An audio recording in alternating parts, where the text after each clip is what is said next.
I died on a Tuesday, which seemed terribly ordinary for something so permanent. But then again, my husband had left me for a younger woman on a Wednesday, so perhaps the days of the week had simply stopped caring about the weight of human tragedy. My name was Eleanor Ashford, and I say was because the woman I had been no longer existed in any form the living would recognize.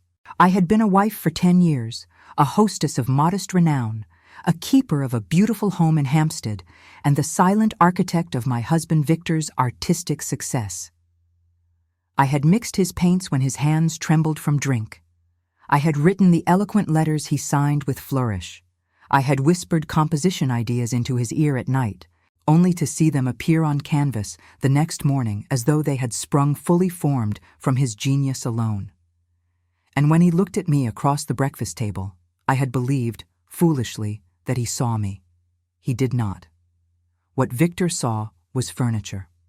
Useful, yes. Pleasant enough to look at, certainly, but ultimately replaceable when something newer caught his eye. Her name was Celeste Morrow. She was 20 years old, with hair the color of autumn chestnuts and a laugh that tinkled like crystal bells at parties. She was the daughter of a minor baronet who had lost most of his fortune to poor investments, which made her respectable enough for society, but desperate enough to accept the attentions of a married man. Victor called her his Muse. He said she had rekindled the fire in his soul.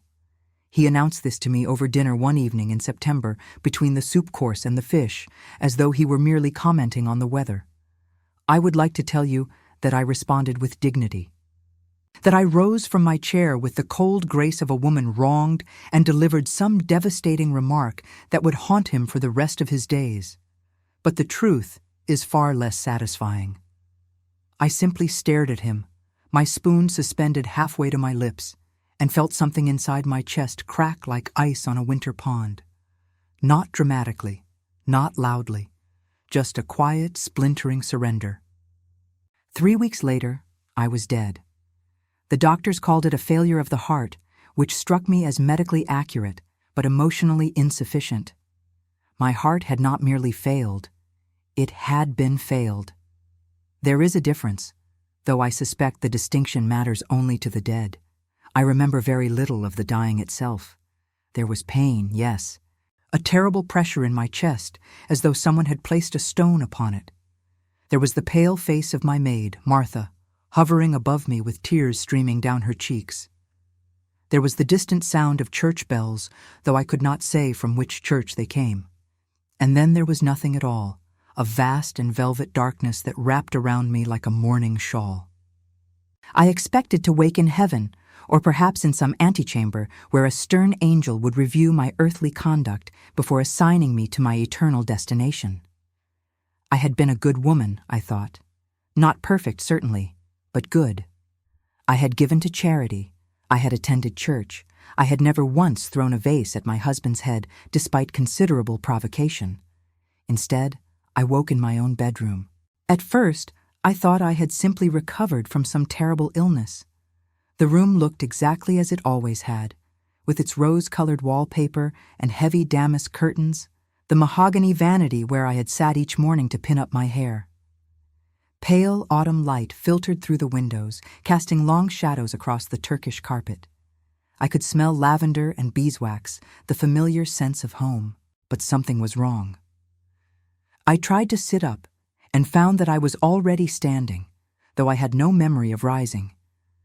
I looked down at myself and saw that I was wearing my white nightgown, the one with the lace trim at the collar, but the fabric seemed somehow insubstantial, as though it were made of mist rather than cotton.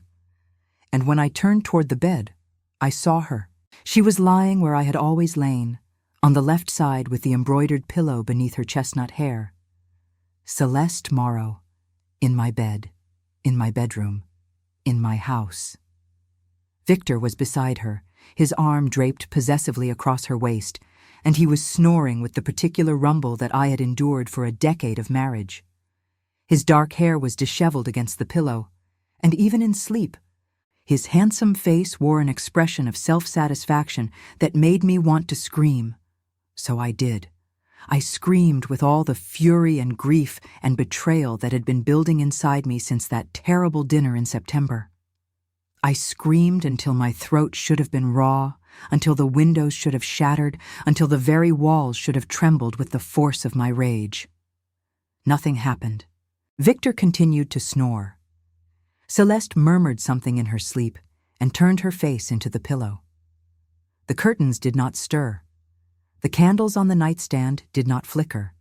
The world continued on as though I did not exist, and in that moment I understood with horrible clarity that I did not. Not anymore. Not in any way that mattered. I was dead. And I was still here. The days that followed were an education in helplessness. I drifted through the house like smoke, unable to touch anything, unable to speak to anyone, unable to do anything but watch as Celeste Morrow remade my home in her own image. She replaced my curtains with ones of pale blue silk. She moved the furniture in the drawing room to suit her taste. She hired a new cook because she found the old one disagreeable, and she dismissed Martha, my Martha, who had been with me since my wedding day. I followed Martha to the servants' entrance on her last morning, watching as she carried her small trunk down the back stairs with tears in her eyes. She paused at the door and looked back at the house, and for one impossible moment I thought she saw me. Her eyes widened, and her lips parted as though she meant to speak. But then she shook her head, crossed herself quickly, and hurried away into the gray London morning. I tried to follow her. I wanted to follow her, to escape this house that had become my prison, to find some peace beyond these walls. But when I reached the threshold of the front door, I found that I could not pass. It was as though an invisible barrier held me in place, solid as stone and cold as iron. I pressed against it with all my strength, such as it was, but the barrier did not yield. I was trapped. The realization should have devastated me, and perhaps it did, in some distant part of my soul. But what I felt most keenly was not despair. It was anger, a slow, burning fury that built in my chest like coals in a furnace, growing hotter with each passing day. Victor had taken everything from me: my love, my labor, my ideas, my home, my very life. And now he was living in my house with his young mistress, sleeping in my bed, eating at my table, walking through my garden as though I had never existed at all. It was not fair. It was not right. And I would not, could not, simply accept it. The first time I managed to move something, it was entirely by accident. Celeste was sitting at my vanity, examining her reflection in my mirror, trying on my jewelry as though it belonged to her. She had opened my music box, the one my mother had given me on my 16th birthday, and the familiar melody was playing, those delicate notes that had once brought me such comfort. I stood behind her, watching her preen, and I felt the anger rise inside me like a tide. How dare she? I thought. How dare she touch my things? How dare she sit in my chair? How dare she exist in a world where I no longer could? The music box lid slammed shut with a sharp crack. Celeste gasped and leaped from the chair, her hand flying to her throat. She stared at the music box with wide, frightened eyes, then looked around the room as though expecting to see someone lurking in the shadows. She saw nothing, of course. She saw no one. But for the first time since my death, I felt something other than despair. I felt powerful. After that, I began to experiment. It was difficult at first, like trying to grasp water with my hands. The physical world resisted my touch, slipping away from me whenever I reached for it. But slowly, gradually, I learned. I discovered that strong emotion was the key, that my rage and grief could be channeled into something almost tangible, a force that could push against the barriers between the living and the dead. I started small.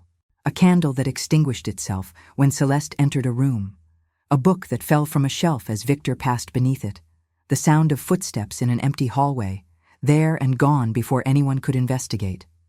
Little things, petty things, mischief rather than malice, but it was deeply, profoundly satisfying.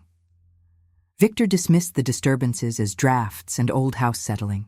He was, as always, supremely confident in his understanding of the world, unwilling to consider any explanation that did not conform to his rational mind. Celeste, however, was not so certain. I saw the way she flinched at unexpected sounds. I noticed how she avoided certain rooms after dark, how she insisted on keeping candles burning through the night. She was afraid, even if she could not say of what, and I found that I enjoyed her fear. Perhaps that makes me cruel. Perhaps the woman I had been would have been horrified by the pleasure I took in tormenting my replacement. But I was no longer that woman. I was something else now, something between memory and vengeance, and I had very little left to lose. One night, about a month after my death, I made my most ambitious attempt yet. Victor and Celeste had retired early, no doubt for activities I had no wish to witness, and I had stationed myself in the corner of the bedroom, nursing my anger like a flame. I had grown stronger over the weeks, more present somehow, and I wanted to test the limits of my new abilities. I focused on the painting that hung above the bed. It was one of Victor's, naturally. A portrait of Celeste in a white gown, gazing soulfully into the distance. He had worked on it for weeks, calling it his masterpiece, his tribute to the woman who had saved him from creative death. Every time I looked at it, I felt sick. I gathered my rage, my grief, my 10 years of silent suffering, and I pushed. The painting flew from the wall and crashed to the floor with a tremendous bang. Victor and Celeste both screamed, a duet of terror that was the most beautiful music I had heard since my death. They scrambled from the bed, clutching at sheets and each other, staring at the fallen painting with identical expressions of horror. And then Victor looked up. He looked directly at the corner where I stood, his dark eyes wide and searching, and for one frozen moment, I thought he saw me. I thought he finally saw me, after all these years of looking through me as though I were glass. But his gaze passed over me without recognition, and he shook his head, muttering something about faulty hooks and old plaster. I should have been disappointed. I should have been devastated. But instead, I felt something unexpected, a strange sort of peace settling over me like a blanket of snow. He would never see me. He had never seen me, not really, and he never would. But that did not mean I was invisible. It meant only that I needed to find someone who could. The next morning, I heard Celeste speaking to Victor over breakfast. She was insisting that something was wrong with the house, that there was a presence here, something unnatural and malevolent. She wanted to consult a medium, someone who could commune with spirits and determine what haunted these halls. Victor laughed at her, of course. He called her superstitious and silly, a child frightened by shadows. But Celeste was adamant, and eventually, as he always did with beautiful women, Victor relented. He sent a letter that afternoon to a man named Dr. Ambrose Whitley. I watched over his shoulder as he wrote, reading each word with growing curiosity. Dr. Whitley was apparently a medium of some reputation, a man who claimed to speak with the dead while publicly expressing skepticism about his own abilities. He was, according to Victor's letter, both the most sought-after spiritualist in London and the most reluctant, a paradox that Victor clearly found amusing. I found it intriguing. A man who spoke to ghosts but did not believe in them. A man who might look into the corner of a room and actually see what stood there. A man who might, for the first time since my death, acknowledge that I existed. The letter was sent, and I settled in to wait. 3 days later, on a gray afternoon when rain streaked the windows like tears, the doorbell rang. I drifted to the entrance hall as the butler opened the door, and there he stood on the threshold. Dr. Ambrose Whitley was not at all what I had expected. I had imagined someone theatrical, perhaps, with flowing robes and mysterious rings, the sort of charlatan who performed at society parties for entertainment. Instead, I saw a man of perhaps 35, tall and lean, with sharp cheekbones and hair the color of dark honey that curled slightly at his collar. He wore a simple gray coat and carried a battered leather case, and his expression was one of profound weariness, as though he had seen too much of the world and found most of it disappointing. But it was his eyes that caught me. They were gray, the color of storm clouds, and they swept across the entrance hall with an intelligence that made me feel suddenly, inexplicably nervous. His gaze moved past the butler, past the umbrella stand, past the portrait of Victor that hung in the hall. And then it stopped. On me. He was looking directly at me, and this time there was no doubt. His gray eyes widened slightly, and one dark eyebrow rose in an expression that might have been surprise or might have been resignation. Then, so softly that only I could hear, he murmured, "Well, this should be interesting." And for the first time since my death, I smiled. I had imagined many times what it would feel like to be truly seen. In the early years of my marriage, I had hoped Victor would look at me one day and recognize the woman who stood beside him, not merely the reflection of his own brilliance. Later, when hope had faded to resignation, I had fantasized about catching the eye of a stranger at a party, someone who would notice me for myself alone, who would find me interesting or beautiful or simply worth a second glance. I had never imagined being seen by a man who looked at me as though I were a particularly vexing mathematical problem. Dr. Ambrose Whitley followed the butler into the drawing room, where Victor and Celeste waited with tea and carefully arranged expressions of civilized concern. I drifted after him, watching the way he moved through my house with an easy confidence that suggested he had walked into stranger situations than this. He did not look at me again, not directly, but I noticed how his eyes flickered toward the corners of rooms, how his attention seemed split between the living and something else entirely. Victor rose to greet him with the hearty enthusiasm he reserved for people he considered useful. My husband was a great collector of useful people, artists and critics, and wealthy patrons, anyone who might advance his career or polish his reputation. I could see him calculating Dr. Whitley's value even as they shook hands, weighing the medium's social connections against the potential embarrassment of being associated with spiritualist nonsense. "My wife has been troubled by disturbances in the house," Victor said, gesturing toward Celeste with a proprietary air that made my spectral stomach turn. "I do not believe in ghosts myself, you understand, but I would do anything to ease her mind." "Doctor." Whitley accepted a cup of tea and settled into an armchair, crossing his long legs with an air of studied casualness. "Of course you would," he said, and there was something in his tone that made Victor's smile falter slightly. "Tell me about these disturbances." Celeste leaned forward eagerly, her pretty face animated with the excitement of being the center of attention. "It started with small things," she said. "Candles going out when there was no draft, books falling from shelves. But then it grew worse. Last week, a painting flew from the wall in the middle of the night. It nearly struck us as we slept." "The painting above the bed," Dr. Whitley said. "It was not a question. A portrait, I assume.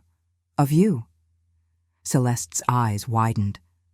"How did you know?" Dr. Whitley took a sip of his tea. "Because that is how they work," he said. "Spirits, I mean.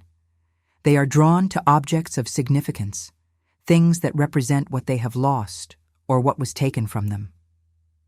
He set down his cup and looked around the room with those unsettling gray eyes. "This house belonged to someone before you, did it not? Someone who is no longer here?" Victor shifted uncomfortably in his chair. "My first wife," he said, and there was a defensiveness in his voice that I found deeply satisfying. "She passed away some months ago. A failure of the heart."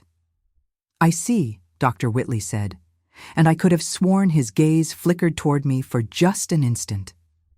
"How terribly convenient." "I beg your pardon," Victor said, his voice sharpening. Dr. Whitley smiled, but it did not reach his eyes. "Forgive me.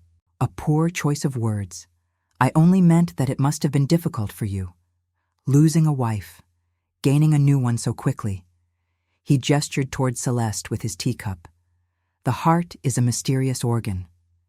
Victor's face had gone quite red, and I found myself warming to Dr. Whitley considerably. Celeste placed a calming hand on her husband's arm, playing the role of peacemaker with practiced ease. "We are hoping you can help us understand what is happening," she said, "and perhaps put an end to it, whatever it is."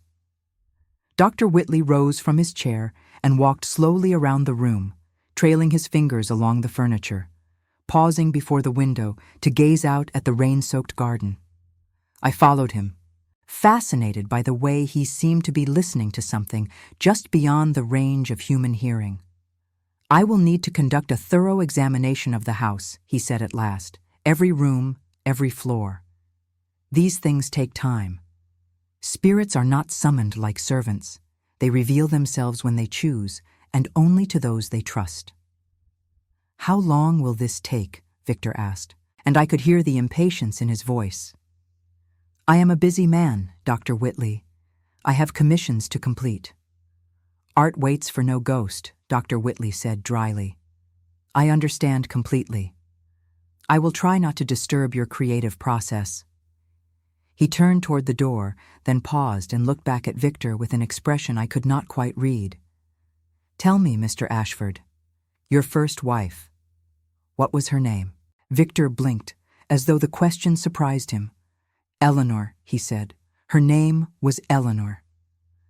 Dr. Whitley nodded slowly. "Eleanor," he repeated, and for just a moment his gray eyes met mine. "A beautiful name. I shall keep it in mind." He left the drawing room, and I followed him into the hallway, my curiosity burning like a flame. For the next hour, Dr. Whitley wandered through my house, examining rooms and touching walls and occasionally muttering to himself in a way that I found both endearing and slightly unnerving. He did not speak to me directly, but I noticed that he always left space for me to pass through doorways first, and when he entered my old bedroom, now occupied by Victor and Celeste, he winced as though the very air pained him. "You did not deserve this," he said quietly, standing before the window where I had once watched the sunset paint the garden gold. "Whatever you did, whatever mistakes you made in life, you did not deserve to be erased so thoroughly."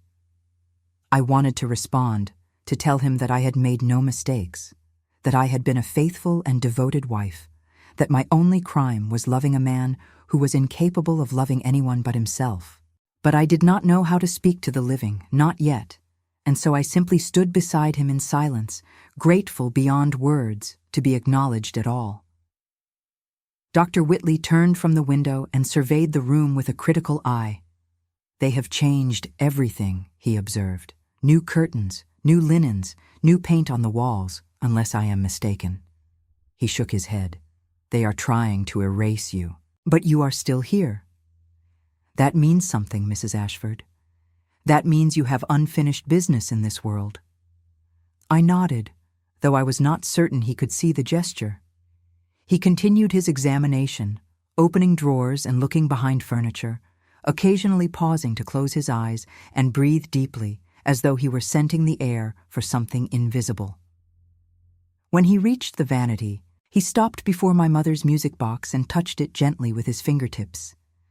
"This belonged to you," he said. "Before." I moved closer, drawn by the familiarity of the object and the strange intimacy of hearing someone speak of me in the past tense. "It plays by itself sometimes," Dr. Whitley continued, "does it not? When you are angry, when you are sad, when you want to be remembered." I reached out without thinking and touched the lid of the music box. To my astonishment, it opened, and the familiar melody began to play, those delicate notes that had once brought me such comfort. Dr. Whitley smiled, and this time the smile reached his eyes. "There you are," he said softly. "I knew you were listening." I stared at him, my heart pounding with an emotion I could not name. Or rather, my heart would have been pounding if I still had one. The sensation was strange, a memory of feeling rather than feeling itself, but it was there nonetheless. "You can hear me," I said, though I did not know if the words would reach him. Dr. Whitley tilted his head, as though straining to catch a distant sound. "Not quite," he admitted, "but I can feel you. your presence, your emotions. He paused, considering. Your indignation. I laughed, a sound that emerged as a faint stirring of the air, a breath of cold that made the candle flames flicker. I have been told I have a talent for detecting indignation, Dr. Whitley continued, his tone wry. It is practically a professional qualification in my line of work. The dead are almost always indignant about something, usually with good reason. He closed the music box gently and turned to face the room, his expression growing more serious. I am going to help you, Mrs. Ashford, he said. I do not know yet what you need or what keeps you bound to this place. But I intend to find out. And when I do, I will do everything in my power to set you free. I wanted to thank him. I wanted to throw my arms around him and weep with gratitude, which would have been highly improper behavior even if I were still alive. Instead, I simply stood before him and willed every ounce of my being into making myself visible. For a moment, just a moment, I felt something shift. The air around me seemed to thicken, to take on weight and substance, and I saw Dr. Whitley's eyes widen as he looked at me, truly looked at me, for the first time. Good God, he breathed. You are beautiful. And then the moment passed, and I was invisible again, and Dr. Whitley was blinking as though awakening from a dream. But the words stayed with me, warm as sunlight, long after he had left the room. That evening, after Dr. Whitley had departed with promises to return the following day, I found myself replaying our encounter in my mind. It had been so long since anyone had spoken to me with kindness, with genuine interest in who I was, rather than what I could provide. Victor had never asked me about my thoughts or my feelings. He had never wondered what I dreamed of, what I feared, what made me laugh or weep. To him, I had been a function, a role to be filled, and when I could no longer fill it, he had simply found someone else. But Dr. Whitley had looked at me as though I mattered, as though my existence, even in this diminished form, was worthy of attention and care. It was a dangerous thought. I knew that.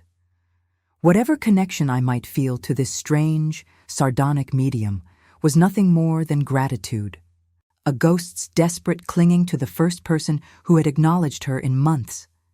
And yet I could not stop thinking about the way he had said my name, rolling the syllables over his tongue as though they were something precious. Eleanor. I drifted through the house that night, too restless to remain in one place. Victor and Celeste had retired early, and I had no desire to witness their intimacy. Instead, I wandered the empty rooms, trailing my fingers along the walls, remembering the life I had lived within these walls. Here was the library where I had spent countless hours reading while Victor painted in his studio. Here was the music room where I had practiced the piano, teaching myself the sonatas that Victor claimed to find tedious. Here was the small study where I had written letters to friends who had long since stopped answering, too uncomfortable with my situation to maintain the pretense of friendship. And here, in the back of a desk drawer I had once called my own, was the journal I had kept during the first years of my marriage. I had forgotten about the journal. In the chaos of my death and the weeks that followed, it had slipped from my memory entirely. But now, as I looked at the leather-bound book with its gilt edges and faded ribbon, I felt a stirring of something I had not expected. Hope. The journal contained my thoughts, my feelings, my secret observations about Victor and our marriage. It contained things I had never told anyone, truths I had buried so deep that even I had forgotten them. If I could somehow show it to Dr. Whitley, if he could read what I had written. I reached for the journal, focusing all my energy on the simple act of lifting it from the drawer. My fingers passed through it once, twice, 3 times, but I refused to give up. I remembered the music box, the painting, the way my emotions could become force when I concentrated hard enough. I thought about Victor's betrayal. I thought about Celeste sleeping in my bed.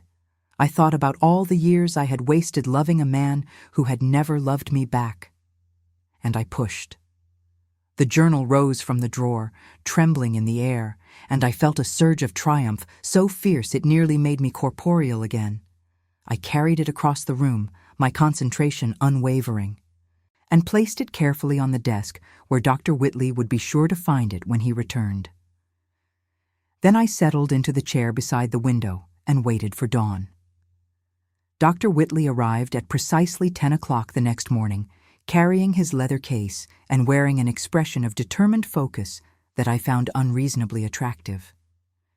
He greeted Victor and Celeste with perfunctory politeness, declined tea, and announced that he wished to begin his examination in the study. I led him there, though of course he could not see me leading. But I noticed that he turned down the correct hallway without hesitation, that he paused before the right door without needing to be told, and I wondered how much of my presence he could truly sense. The journal was still on the desk where I had left it, and I watched with bated breath as Dr. Whitley's gaze fell upon it. He approached slowly, as though he already knew what he would find, and picked it up with careful hands. "This was not here yesterday," he said quietly. "Was it, Mrs. Ashford?" I concentrated with all my might and managed to make the curtain beside him flutter just slightly. Dr. Whitley smiled. "I shall take that as a no." He opened the journal and began to read, and I watched his face change as he turned the pages. His brow furrowed, his jaw tightened. A muscle in his cheek began to twitch with what I recognized as suppressed anger. He read for nearly an hour, sitting in my old chair with the morning light falling across his shoulders, and I stayed beside him the entire time. I had forgotten so much of what I had written, the small humiliations and the large ones, the cutting remarks Victor had made about my appearance, my intelligence, my worth. Reading my own words reflected in Dr. Whitley's expression was like seeing my marriage through new eyes, and what I saw was not a love story. It was a slow and careful destruction. When Dr. Whitley finally closed the journal, his face was pale and his hands were shaking slightly. He sat in silence for a long moment, staring at nothing, and then he spoke in a voice that was soft with fury. "He stole from you," he said, "your husband. He stole your ideas, your words, your very thoughts.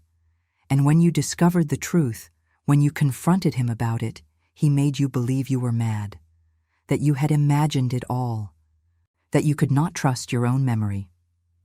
I had written about that in my journal, I remembered now. The night I had found Victor's notebook filled with sketches that matched my descriptions exactly. Compositions I had suggested months before, he claimed to have conceived them. I had asked him about it, just once, and he had laughed at me. He had called me jealous and confused. He had told me that my grief over my inability to conceive a child had addled my brain, that I should rest more and worry less about things I could not understand. I had believed him. God help me, I had believed him. "Mrs. Ashford," Dr. Whitley said, and his voice cracked with emotion. "Eleanor, I am so terribly sorry." The sound of my name on his lips, spoken with such tenderness, was almost more than I could bear. I felt something break inside me, some wall I had built between myself and my grief, and suddenly I was weeping, though I had no tears to shed. The room grew cold, and the candles flickered wildly, and the journal flew from Dr. Whitley's hands and landed open on the floor. He did not flinch. He simply knelt beside me, or where he sensed me to be, and spoke in a voice of quiet determination. "I am going to help you," he said again. And this time, I believed him. The days that followed took on a strange and unexpected rhythm. Dr. Whitley returned each morning at 10 o'clock, armed with his leather case and an endless supply of dry observations about Victor and Celeste that made me laugh, despite everything. He had developed a system for communicating with me, one that involved yes or no questions and my manipulation of small objects to provide answers. 1 knock for yes, 2 for no. The slamming of doors for emphatic disagreement. It was not eloquent, but it was ours. He told Victor and Celeste that he was conducting a thorough spiritual investigation, which required complete access to the house and its contents. Victor, who had grown increasingly nervous about the continued disturbances, agreed without protest. Celeste, meanwhile, had taken to wearing a small crucifix around her neck and crossing herself whenever she entered a room, which I found deeply amusing given that she was living in adultery with a married man. Well, a formerly married man. Death had dissolved our union, I supposed, though I had never received any official documentation on the matter. "Mrs. Ashford," Dr. Whitley said one afternoon, as we sat together in the study that had become our unofficial meeting place, "I have been thinking about your situation." I knocked once on the desk to indicate my attention. He smiled at the sound, that crooked smile that made something flutter in my chest, or where my chest used to be. "You are bound to this house," he continued. "You cannot leave, no matter how much you wish to. This suggests that something is keeping you here. An unresolved matter. A truth that must be spoken." He paused, considering. Or perhaps a wrong that must be righted. I thought about his words. It was true that I had unfinished business. Victor had stolen my ideas, had taken credit for work that was at least partly mine.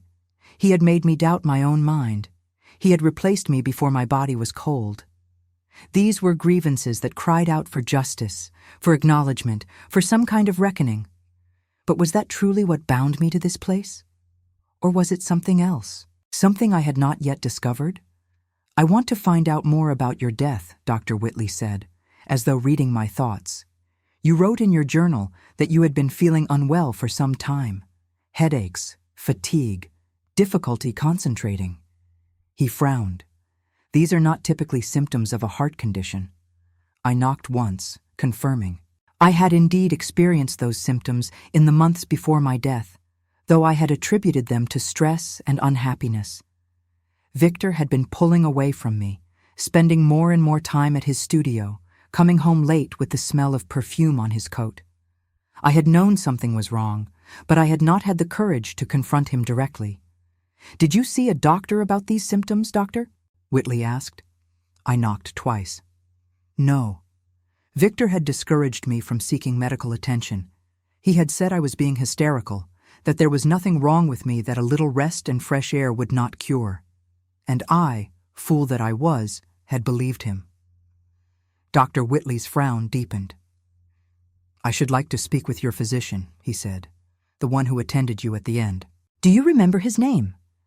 I concentrated and managed to move a pen across the desk, scratching out the letters DRHARTLEY on a piece of paper. It was exhausting work, but Dr. Whitley's face lit up with understanding. "Dr. Hartley," he repeated. "I know the name. He has a practice in Harley Street." He paused, then added with a slight grimace, "He is not well regarded among my colleagues. His methods are considered somewhat unorthodox." I did not know what he meant by this, but I felt a chill pass through me that had nothing to do with my spectral state. The next morning, Dr. Whitley did not come to the house at his usual hour. Instead, he sent a note to Victor explaining that he had business in the city and would return by afternoon. I spent the hours pacing through the rooms, anxious and restless, wondering what he had discovered and why he had not come to tell me. When he finally arrived, late in the afternoon with rain still dripping from his coat, I knew immediately that something was wrong. His face was pale and drawn, and there was a tension in his shoulders that I had not seen before.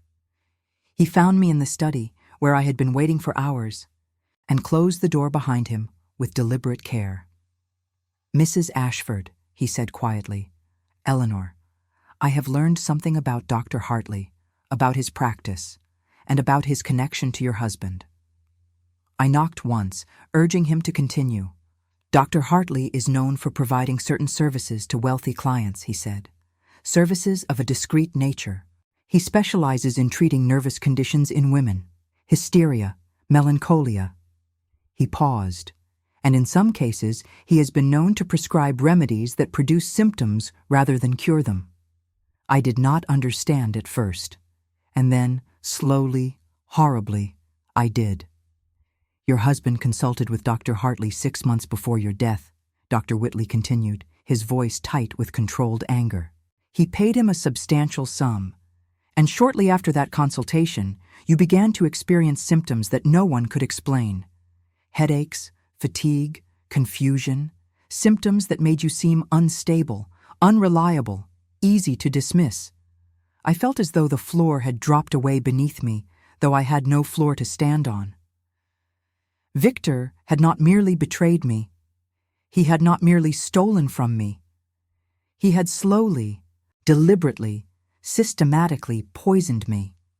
The doctor I spoke with today was reluctant to share details, Dr. Whitley said, but I managed to persuade him. He was given a compound to administer to you mixed into your evening tea. Something that would weaken you gradually, something that would make your heart fail. The room grew cold, so cold that I could see Dr. Whitley's breath misting in the air. The windows rattled in their frames. The books on the shelves began to tremble. "I know," Dr. Whitley said softly. "I know, and I am so sorry." I wanted to scream. I wanted to tear the house apart with my bare hands, to bring the walls crashing down around Victor's head, to make him feel even a fraction of the pain he had inflicted on me. But more than that, more than anything, I wanted to weep. Victor had murdered me. My husband, the man I had loved and served for 10 years, had planned my death as carefully as he planned his paintings. He had killed me so that he could marry his young mistress without the inconvenience of divorce. He had killed me because I was in the way. Dr. Whitley crossed the room and stood before the window where I hovered, his gray eyes searching the empty air. "I cannot prove it," he said. "Not yet. The doctor destroyed his records after our conversation. He is frightened, and rightly so. But I believe there is a way to expose the truth. If you will help me." I knocked once, firmly. Yes, whatever it took, whatever he needed me to do, I would do it. Dr. Whitley nodded. "There is a gathering tonight," he said. "A salon at the home of Lady Pemberton. Your husband has been invited. He is to unveil his latest painting, the one he calls his masterpiece, the one that made his name." I knew the painting he meant. It was a large canvas depicting a woman standing at the edge of a stormy sea, her white gown billowing in the wind, her face turned toward some distant horizon.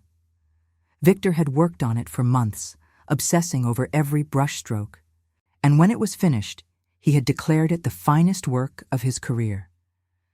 But I remembered something else about that painting. I remembered sitting with Victor in this very study, describing a dream I had had about standing on a cliff above the ocean, watching the waves crash against the rocks below. I remembered the way his eyes had lit up, the way he had kissed my hand and thanked me for my inspiration. And then, 3 weeks later, I remembered seeing the first sketches in his notebook, labeled in his own hand as original composition. "That painting is yours," Dr. Whitley said, as though he had read my thoughts. "The concept, the emotion, the vision, all of it came from you. And tonight, in front of London's most distinguished art patrons, I intend to prove it." I did not understand how he planned to accomplish this, but I trusted him, I realized with something like wonder. This strange, sardonic man who spoke to ghosts and doubted his own abilities had become, in the space of a few days, the person I trusted most in the world. The irony was not lost on me. It had taken death to teach me what it meant to truly be seen. That evening I watched from the shadows as Victor and Celeste prepared for the salon. She wore a gown of deep burgundy that set off her chestnut hair, and he wore his finest evening coat, the one with the velvet lapels that he saved for important occasions. They looked beautiful together, I had to admit, young and vibrant and alive, and completely unaware that their world was about to collapse. Dr. Whitley arrived to escort them to the Pemberton house, a courtesy he had offered under the guise of spiritual protection. He carried a small leather satchel that I knew contained my journal, the evidence of Victor's theft and deception. I wanted to go with them, to witness Victor's downfall, but I knew I could not leave the house. Instead, I would have to wait. and trust. The hours passed with agonizing slowness. I drifted from room to room, unable to settle, unable to think of anything but what might be happening at Lady Pemberton's salon. Was Dr. Whitley confronting Victor even now? Were the assembled guests reading my words, recognizing my ideas in Victor's celebrated paintings? Was justice finally being done? It was nearly midnight when I heard the front door open. Victor's voice came first, loud and furious, echoing through the entrance hall. "This is outrageous. This is slander. I will have you ruined for this, Whitley. I will see you thrown in prison." And then Dr. Whitley's voice, calm and measured. "The evidence speaks for itself, Mr. Ashford. Your wife's journal contains detailed descriptions of every composition you have claimed as your own. The dates are clear. The handwriting is authenticated. There is no room for doubt." I flew to the entrance hall, desperate to see what was happening. Victor stood in the doorway, his face contorted with rage, his fists clenched at his sides. Celeste cowered behind him, her eyes wide with fear. And Dr. Whitley stood before them both, utterly composed, with my journal clutched in his hands. "You have no right," Victor snarled. "That journal was private property. You stole it." "I found it," Dr. Whitley corrected, "in a desk drawer that you neglected to empty when you erased every other trace of your wife from this house. And now Lady Pemberton and her guests have seen it. They have read your wife's words. They know the truth about your so-called genius." Victor lunged forward, his hands reaching for Dr. Whitley's throat, but the medium sidestepped him neatly, and Victor stumbled, crashing into the umbrella stand with a clatter of metal and wood. "And there was something else," Dr. Whitley continued, his voice dropping to something cold and dangerous. "Something I did not share with Lady Pemberton's guests. Something about Dr. Hartley, and the compound he provided you, and the slow, careful murder of an innocent woman." Victor went very still. "I do not know what you are talking about," he said, but his voice had lost its bluster. "I think you do," Dr. Whitley said, "and I think you know that I have enough evidence to see you hanged." He paused, letting the words sink in. "But I am prepared to make you an offer." The room was silent. Even Celeste had stopped whimpering. "Leave this house," Dr. Whitley said. "Tonight. Take nothing but the clothes on your back. Sign over the property and all its contents to a trust I will establish in your wife's name, and never return to London again." Victor stared at him. "You cannot be serious." "I am entirely serious." Dr. Whitley's gray eyes were hard as flint. "You may have escaped justice for your crimes, Mr. Ashford, but you will not escape consequence. This house belongs to Eleanor. It always did. And now, at last, it will be hers in truth." I watched as Victor's face cycled through rage and disbelief, and finally, reluctantly, fear. He looked around the entrance hall, at the paintings on the walls and the furniture that I had chosen and the life that I had built, and I saw him calculating, weighing his options. And then, to my eternal satisfaction, I saw him break. "Fine," he spat. "Take the damned house. Take everything. I never wanted any of it anyway." He turned to Celeste and grabbed her arm. "Come, we are leaving." But Celeste pulled away from him, her face pale and stricken. "No," she said, and her voice was barely a whisper.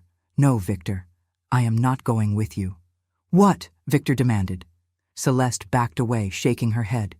"You killed her," she said. "Your wife. You killed her so you could marry me, and you never told me. You let me believe." She pressed her hand to her mouth, choking back a sob. I cannot be with you. Not now. Not after this." Victor stared at her for a long moment, his face twisting with ugly emotion. Then he laughed, a harsh and bitter sound. "Women," he said, "you are all the same, useless and ungrateful." He turned on his heel and walked out the front door, slamming it behind him with a force that rattled the windows. And just like that, he was gone. Dr. Whitley turned to Celeste, his expression softening slightly. "Miss Morrow," he said, "I would suggest you find somewhere else to stay tonight. This house is not yours, and I suspect its true owner would prefer you to leave." I knocked once on the wall, firmly. "Yes." Celeste flinched at the sound, her eyes darting around the entrance hall. Then she nodded, gathered her skirts, and hurried out into the night without a backward glance. The door closed behind her, and the house fell silent. Dr. Whitley stood alone in the entrance hall, the journal still clutched in his hands, and slowly he smiled. "Well, Mrs. Ashford," he said, "I believe we have made some progress, and for the first time since my death, I felt something like peace." In the weeks that followed Victor's departure, I discovered something I had not expected. I discovered that being dead did not preclude the possibility of happiness. Dr. Whitley came every day, though he no longer had any professional reason to do so. The haunting had been explained, the villain had been vanquished, and by all rights, he should have moved on to his next case, his next troubled spirit, his next house full of unexplained disturbances. But instead, he came to my house each morning with books under his arm and questions on his lips, and he stayed until the evening shadows grew long and the candles had to be lit. We talked for hours, or rather, he talked, and I listened and responded as best I could with my limited vocabulary of knocks and flickering flames. He told me about his life, about the accident in his youth that had left him able to perceive the dead, about the years he had spent trying to deny his gift before finally accepting it. He told me about the spirits he had helped, the ones who had found peace and the ones who had not, the endless parade of grief and longing that made up his unusual profession. And in return, I told him about myself, not in words, but in other ways. I led him to my favorite books on the shelves and opened them to passages I had loved. I played my mother's music box when he seemed sad, and I made the fire burn brighter when he was cold. I showed him the garden where I had spent summer afternoons reading, and the window seat where I had watched the rain, and the corner of the drawing room where the light fell just so in the late afternoon. I showed him the woman I had been, and he saw her. He truly saw her. "You were remarkable," he said one evening, sitting in my chair by the fire with a glass of brandy in his hand. I had discovered that I could warm the brandy slightly if I concentrated, which he found both impressive and deeply amusing. "You were intelligent and creative and kind, and you married a man who could not appreciate any of it. What a waste. What a terrible, unconscionable waste." I knocked once in agreement, then twice to soften it. I did not want him to think I was wallowing in self-pity. Dr. Whitley smiled. "You are being gracious," he said. "You always are. Even now, even after everything he did to you, you do not wish to speak ill of him." He shook his head. "I confess I do not share your restraint.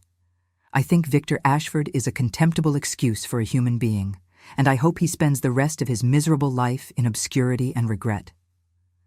I made the fire flare up, just a little, to show my appreciation. He laughed, that warm, rich laugh that had become one of my favorite sounds in all the world. "You are remarkable," he said again, and there was something in his voice that made me shiver, though I had no body to feel cold. "Truly remarkable, Mrs. Ashford. Eleanor," I wanted to say. "Call me Eleanor." But of course, I could not speak the words. I could only knock and flicker and hope that somehow he understood. As winter deepened, I began to notice changes in myself. I was growing stronger, more present, more able to interact with the physical world. I could move objects without exhausting myself. I could make my presence felt without having to summon rage or grief. And sometimes, in certain lights, I could almost see myself in mirrors, a pale shape where once there had been nothing at all. Dr. Whitley noticed it too. He began to look at me more often, his gray eyes tracking my movements through the room, and I knew that he was seeing more than he had before. "You are becoming clearer," he said one afternoon as I drifted past the window where he sat reading. "More defined. It is as though you are gathering yourself together, somehow, becoming more of what you were." I did not know what this meant. Was I growing stronger because Victor was gone? Because the truth had been told? Or was it something else, something I did not yet understand? That evening, as the sun set and the room filled with the warm glow of candlelight, Dr. Whitley set down his book and looked at me with an expression I had never seen before. "May I try something?" he asked. "I have been reading about a technique, a way of communicating with spirits that is more direct than knocking. It requires a certain level of trust, and I would not attempt it without your permission." I knocked once. Yes. He rose from his chair and walked to the center of the room where I stood by the fireplace. Then he extended his hand, palm up, as though offering me something invisible. "Take my hand," he said quietly, "if you can. If you trust me?" I hesitated. I had touched objects before, books and candles and the lid of my mother's music box. But I had never tried to touch a living person. The thought terrified me. What if my hand passed through his, like mist through air? What if I felt nothing at all? Or worse, what if I felt everything? "Eleanor," he said, and the sound of my name on his lips gave me courage. "Please." I reached out and placed my hand in his. The sensation was unlike anything I had experienced since my death. I felt warmth, real warmth, spreading through my fingers and up my arm. I felt the texture of his skin, the slight roughness of his palm, the gentle pressure of his touch. And I felt something else, something that pulsed between us like an electric current, a connection that transcended the boundaries of life and death. Dr. Whitley gasped. His eyes widened, and his fingers tightened around mine. "I can feel you," he breathed. "I can actually feel you. It is like touching sunlight, like holding a memory in my hands." I wanted to weep. I wanted to laugh. I wanted to throw myself into his arms and never let go. But I was still a ghost, still insubstantial, still caught between worlds. And so I simply stood there, my hand in his, and let myself feel. We stood like that for a long time, neither of us willing to break the connection. The fire crackled in the hearth, the candles flickered on the mantel. Outside, snow began to fall, soft and silent, blanketing the garden in white. And then, so quietly that I almost did not hear it, Dr. Whitley spoke. "I love you," he said. "I know it is impossible. I know it is mad. But I have fallen in love with a ghost, and I do not know what to do about it." I squeezed his hand, or tried to. I poured every ounce of feeling I possessed into that touch, hoping he would understand what I could not say. He closed his eyes and smiled. "I thought so," he murmured. "I had hoped so." When he finally released my hand, I felt the loss like a physical pain. But there was also joy, a fierce and unexpected joy that burned in my chest like a flame. I was loved. Despite everything, despite death itself, I was loved. But our happiness was not to last untroubled. The next morning, a letter arrived for Dr. Whitley, delivered by a messenger who looked as though he had ridden hard through the night. I watched as he broke the seal and read the contents, and I saw his face go pale. "What is it?" I wanted to ask. "What has happened?" He looked up at me, and in his gray eyes I saw something I had not seen before. Fear. "It is from a colleague in Paris," he said slowly. "He has been investigating a matter related to your case, about Dr. Hartley and the compound he used, and he has discovered something disturbing." I knocked twice, urgently. "Tell me." Dr. Whitley folded the letter carefully and placed it in his pocket. "The compound," he said. "The poison your husband used to kill you. It has a peculiar property. In certain cases, it does not merely weaken the heart, it traps the soul." I did not understand. "My colleague believes that you are bound to this house not because of unfinished business," Dr. Whitley continued. "Not because of the wrongs done to you or the truths that needed telling. You are bound because the poison created a kind of anchor, a chain that ties your spirit to the place where you died." I felt cold, colder than I had ever felt in death. If this was true, then exposing Victor's crimes would not be enough. Telling the truth would not be enough.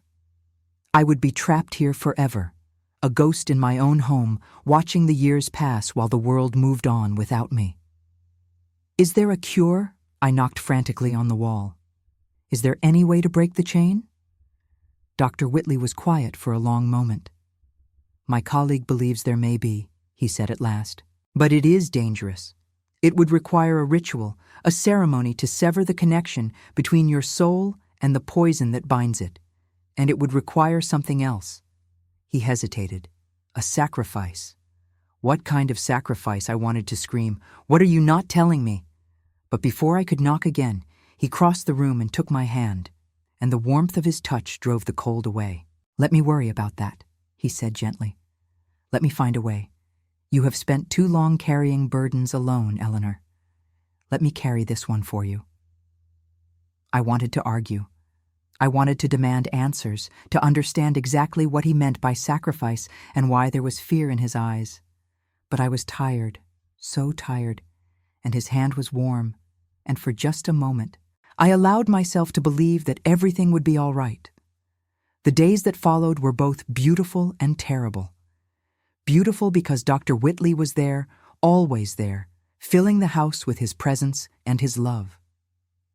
We walked through the rooms together, his hand in mine when the connection would hold, talking about everything and nothing.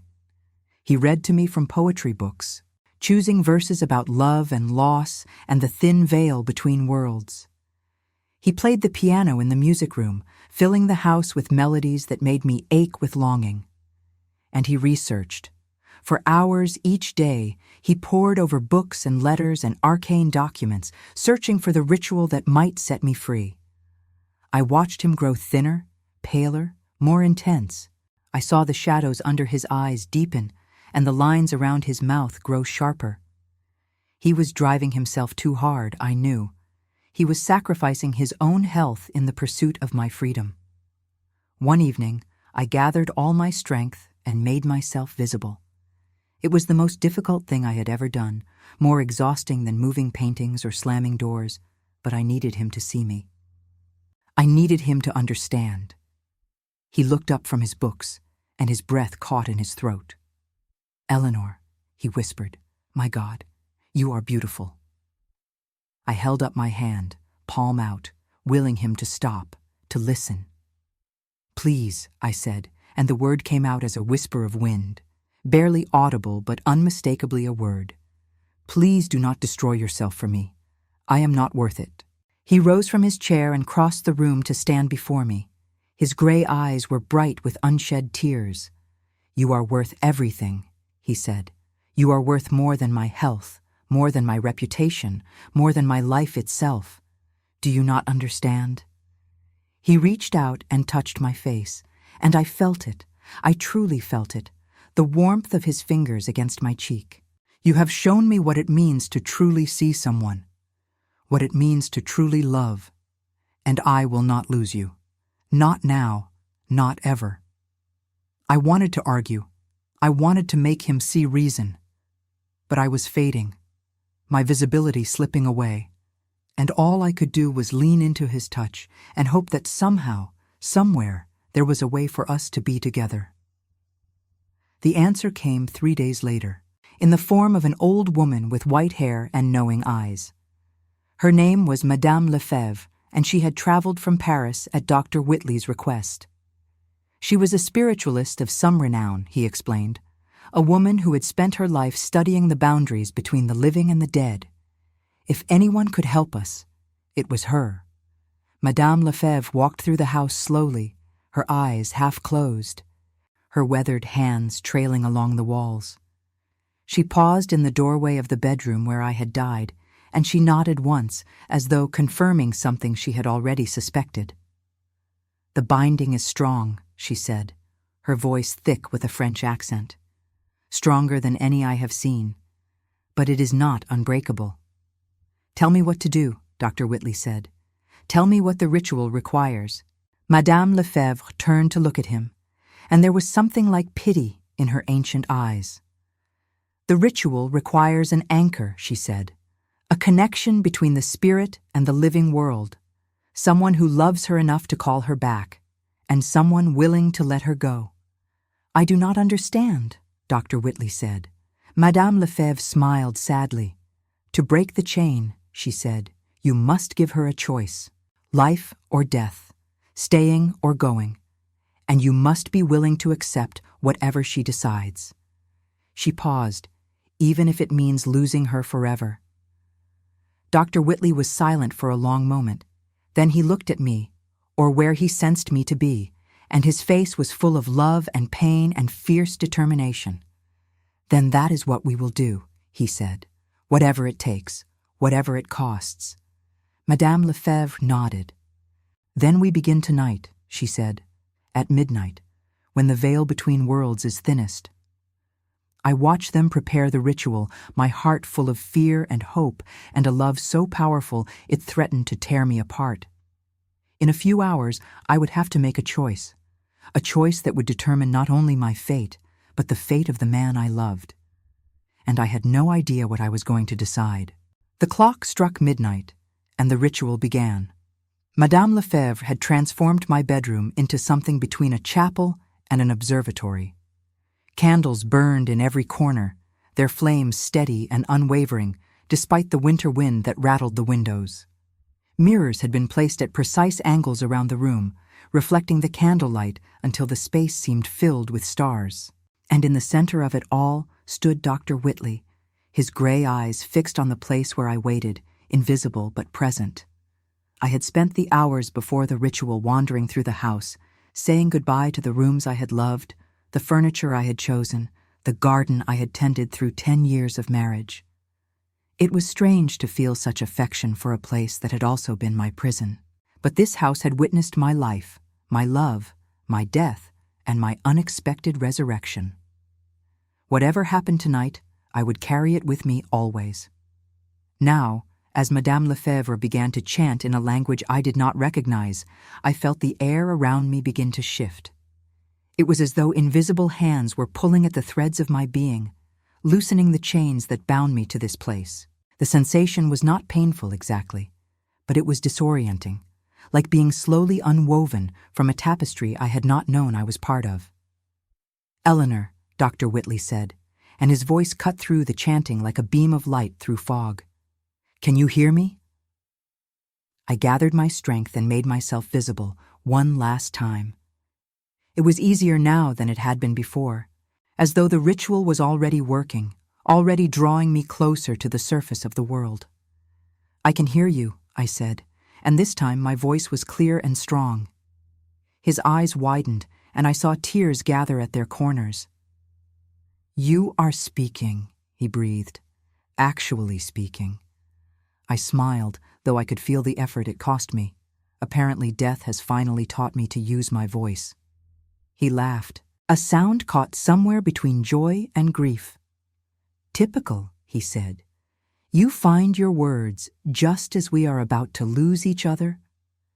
Madame Lefebvre's chanting grew louder, more insistent. The candles flickered wildly. The mirrors seemed to pulse with light.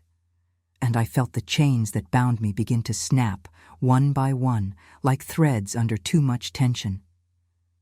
It is working, Madame Lefebvre said. Her voice strained. The binding is breaking. But now comes the choice.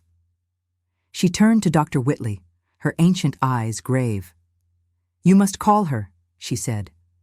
Call her back to the living world. If she chooses to answer, the ritual will restore her. But if she chooses to go, to pass on to whatever lies beyond, you must let her go. You cannot hold her against her will. Dr. Whitley nodded, his face pale but determined. He crossed the room and stood before me, close enough to touch, and took my hands in his. Eleanor, he said, my Eleanor, I love you. I love you more than I have ever loved anything in my life. And I am asking you, begging you, to stay. Not for my sake, but for your own. You deserve to live. You deserve to experience all the things that were stolen from you. You deserve a second chance. I looked into his gray eyes and saw everything I had ever wanted: love, acceptance, a future, A life. But I also saw what the choice would cost him. Ambrose, I said, and his name on my lips felt like a prayer. What does the ritual require? What is the sacrifice Madame Lefebvre spoke of? His face flickered, just for an instant, and I knew he had hoped I would not ask. Tell me, I insisted. I will not make this choice in ignorance. Not again. He was silent for a long moment. Then, slowly, he spoke. The ritual requires an exchange, he said. A life for a life. For you to return to the living world, someone must take your place in death. He paused, and his voice cracked. I had intended for that someone to be me. I stared at him. No, I said. Absolutely not. Eleanor. Please listen, he began. But I cut him off. I will not have your death on my conscience, I said fiercely. I will not trade your life for mine. What kind of love would that be? What kind of future could we build on such a foundation? A future together, he said desperately. A future where you are alive and whole and free.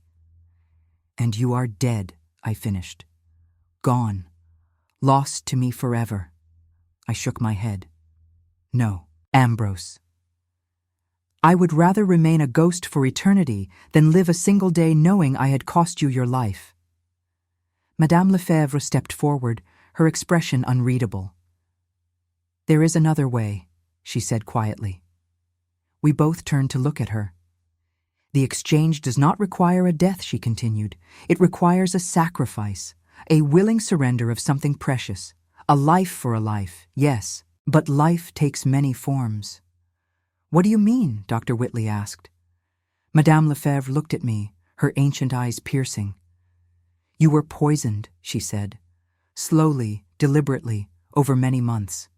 The compound created a debt, a balance that must be paid. But the payment does not have to be a life. It can be something else, something equally valuable. She turned to Dr. Whitley. Your gift, she said, your ability to see and speak with the dead. That is your life's work, your purpose, your identity. If you are willing to sacrifice it, to give it up forever, the balance will be paid, and she will be restored. Dr. Whitley went very still. I understood suddenly what she was asking. His gift was not merely a talent, it was who he was. Without it, he would be ordinary. Without it, he would never again walk between worlds, never again help troubled spirits find peace, never again be the extraordinary man I had fallen in love with. No, I said, I cannot ask that of you. You are not asking, he said quietly. I am offering. He turned to face me, and in his eyes I saw something I had never seen before. Certainty. Eleanor, he said, I have spent my entire life speaking with the dead, helping them, understanding them, but I have never truly lived, not until I met you. He took my hands in his, and I felt his warmth, his love, his absolute conviction. You have taught me what it means to see someone, to truly see them, not as a ghost or a spirit or a problem to be solved, but as a person, a soul, a partner. He smiled, that crooked smile I loved so much. If I must choose between my gift and you, there is no choice at all. You are my gift now. You are all I need. I wanted to argue. I wanted to protest, to tell him he was being foolish, that he would regret this decision, that I was not worth such a sacrifice. But I looked into his eyes, and I knew that he meant every word. Are you certain? I asked, my voice trembling. I have never been more certain of anything in my life, he said. Madame Lefebvre nodded. Then let it be done. She raised her hands and began to chant again, the words rising and falling like waves upon a shore. The candles blazed brighter, the mirrors pulsed with light, and I felt the last of my chains shatter, falling away like broken glass. And then I felt something else, warmth, weight, breath. I gasped, drawing air into lungs I had not used in months, and the sensation was so overwhelming that I nearly collapsed. But Dr. Whitley was there, his arms around me, holding me upright, and I clung to him as the world reformed itself around me. I was alive. I could feel my heart beating in my chest, steady and strong. I could feel the wooden floor beneath my feet, solid and real. I could feel the warmth of his body against mine, the scratch of his coat against my cheek, the rhythm of his breath in my ear. I pulled back and looked at him, really looked at him, and I saw my own wonder reflected in his eyes. "Hello," he said softly. "Welcome back." I laughed, a sound that bubbled up from somewhere deep inside me, pure and joyful and utterly unrestrained. "Hello yourself," I said. And then I kissed him. It was not a gentle kiss, not a polite kiss, not the kind of kiss one might expect from a respectable Victorian widow. It was fierce and desperate and full of all the longing I had carried with me through death and back again. He returned it with equal fervor, his hands tangling in my hair, his lips warm and insistent against mine. When we finally broke apart, we were both breathing hard, and Madame Lefebvre was watching us with an expression of profound satisfaction. "The balance is paid," she said. "The ritual is complete." She gathered her things and moved toward the door, pausing on the threshold to look back at us with a knowing smile. "Enjoy your second chance, Mrs. Ashford. Not many receive such a gift. Use it wisely." And then she was gone, leaving us alone in the candle-lit room. The weeks that followed were strange and wonderful in equal measure. I had to relearn how to live, how to eat and sleep and walk through the world as a solid, visible, undeniably alive woman. My muscles ached from disuse. My eyes watered in bright sunlight. I caught cold twice in the first month and found the experience oddly delightful, if only because it proved I had a body capable of catching cold. Dr. Whitley stayed with me through all of it. He hired new servants for the house, kind and discreet people who asked no questions about the woman who had supposedly returned from an extended stay abroad. He helped me navigate the legal complexities of reclaiming my identity and my property. And he was there, every morning and every evening, to remind me that I was loved.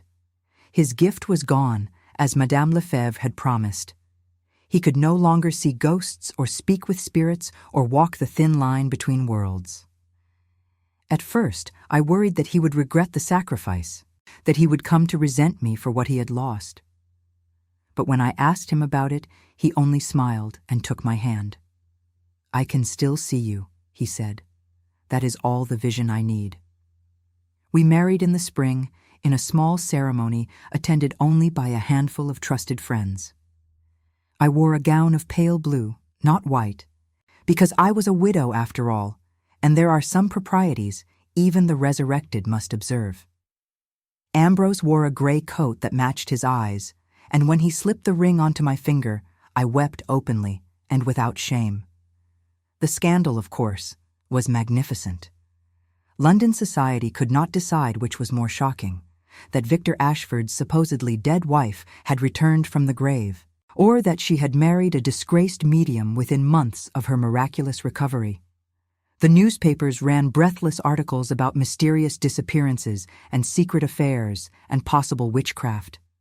Lady Pemberton cut me at a garden party. 3 separate publishers offered me money for my memoirs. I declined them all. Some stories are too precious to share with strangers. But I did eventually share my story in another way. The paintings that Victor had stolen from me, the compositions that had come from my dreams and my imagination, were returned to their rightful owner. I engaged a solicitor to establish that they were my intellectual property, using my journal as evidence. Victor, wherever he had fled, did not contest the claim. Perhaps he was too ashamed. Perhaps he simply did not care anymore. I donated the paintings to a new gallery for women artists, one of the first of its kind in London. My name was inscribed on a small plaque beside the entrance, acknowledging my contribution. It was not fame, exactly. It was not the recognition I might once have craved. But it was enough. It was more than enough. One evening, As summer faded into autumn and the leaves in the garden began to turn gold, Ambrose and I sat together in the drawing room, watching the sunset paint the windows with color. He was reading aloud from a poetry book, as he often did in those quiet hours, and I was pretending to embroider while actually watching his face. He glanced up and caught me staring. "What is it?" he asked, a smile tugging at the corner of his lips. "I'm thinking about how strange life is," I said. "A year ago, I was dead, trapped in this house, invisible to everyone who mattered, and now I am here, alive, married to a man I love. It seems impossible." Ambrose set down his book and crossed the room to sit beside me. "Many impossible things have happened to us," he agreed. "But this—" He took my hand and pressed it to his chest, where I could feel the steady beat of his heart. "This is the only one that matters." I leaned into him, breathing in the scent of his coat and his skin and the faint trace of ink that always clung to his fingers. He was right, of course. He was always right about the things that mattered. "Ambrose," I said quietly. "Yes, my love? Do you ever regret it? Giving up your gift?" He was silent for a moment, considering the question with the seriousness it deserved. "Sometimes," he admitted. "When I read about a haunting in the newspapers, or when someone asks me for help and I have to tell them I cannot give it. Sometimes I miss being able to walk between worlds." He lifted my hand and kissed my fingers, one by one. "But then I look at you," he continued, "and I remember what I gained. A life, a partner, a future I never imagined possible." He smiled, that crooked smile that had captured my heart when I was nothing but a ghost. "No, Eleanor, I do not regret it. I would make the same choice 1,000 times over." I blinked back tears and kissed him, softly this time, with all the tenderness I possessed. "Thank you," I whispered against his lips, "for seeing me, for saving me, for loving me back to life." He pulled me close and held me, his arms warm and solid around me, and I felt, for the first time in as long as I could remember, completely and utterly at peace. Outside, the last light of the sunset faded, and the stars began to appear, one by one, in the darkening sky. Somewhere in the city, a church bell tolled the hour. Somewhere in the garden, a nightingale began to sing. And I, Eleanor Ashford Whitley, once dead and now gloriously alive, sat in my home with the man I loved and watched the world turn toward tomorrow. I had been a ghost. I had been invisible. I had been erased and forgotten and left to haunt the ruins of my own life. But I had found my voice. I had found my truth. I had found a love that transcended death itself, and that, in the end, was the only story worth telling.